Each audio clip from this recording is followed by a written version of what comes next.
అన్న మన హైదరాబాద్ లో ఎట్లయినాయి ఓట్లు ఎట్లయినాయి మొన్న గొడవలు అయినాయి అని చెప్తా ఉన్నారు ఇట్లా ఉన్నాయి ఏం కాలేదు. ఇక్కడ మాత్రం ఏం లేదు.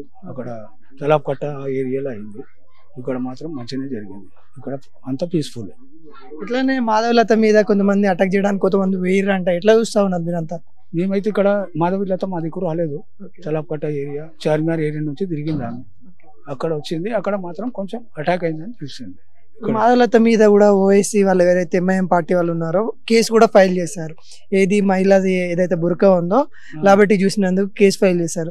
అట్లా మీరు సాధారణ పౌరుడిగా మీరేమనుకుంటా ఉన్నారు దాని గురించి? అయితే తప్పే, కానీ అట్లా చేయడం అది మాత్రం తప్పే. ఆమెది అట్లా చేసేది లేకుండా ఒక లేడీ కదా, లేడీనే చూసారు కదా కొంతమంది అంటా ఉన్నారు. అట్లా తప్పని ఎట్లా అంటారు? ఇక తప్పని అంటే ఇప్పుడు వాళ్ళ లేబట్టినందుకు వాళ్ళ కేసు ఫైల్ చేస్తున్నారు. అంతేగాని ఆమె చేసింది మాత్రము కరెక్టే అది, కానీ అట్లా కాదు అని వాళ్ళు అంటారు కదా.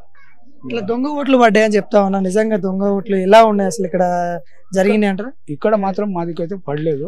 యాకత్పుర కాన్సెన్స్, డబిల్పుర కాన్సెన్స్ ఆ ఏరియాలలో పడ్డది. ఇక్కడ మాత్రం పడలేదు. ఇట్లా తక్కువ ఓట్లే ఇక్కడ తక్కువ మంది ఓట్లు వేసారు కదా, అంటే 100కి 40 మందే ఓట్లు వేసారు. ఇక్కడ ఇంకా 60 మంది ఓట్లు వేయలేదు. ఎందుకు? ఎండకు భయపడా? ఎందుకు భయపడుతున్నారు? ఎందుకు భయపడతా? ఎండ దిక్కెళ్ళి దాని దిక్కెళ్ళి అని వాళ్ళు ఓట్లు వేయాలి. వాళ్ళు కొంతమంది ఊర్లలోకి వెళ్ళిపోయారు. అక్కడ ఉన్నాయి వాళ్ళు, అక్కడ పోయి వేసారు. వీళ్ళు ఇక్కడ వాళ్ళు ఉన్నోళ్ళు మాత్రం ఇక్కడ వేసారు. అన్న ఇప్పుడు ఎవరు గెలిచినా కానీ, ఇప్పుడు ఎంఐఎం గెలిచినా బీజేపీ గెలిచినా మీకు ఏం కావాలన్నా ఇక్కడ? మాకు ఇక్కడ రోడ్ల సౌకర్యం లేదు, వాటర్ సరిగ్గా లేదు, తాగడానికి మంచి నీళ్ళు సరిగ్గా లేవు. ఇవి 2-3 ప్రాబ్లంలు ఉన్నాయి. ఈ డ్రైనేజ్ ఒకటి, ఈ ప్రాబ్లమ్స్ ఉన్నాయి.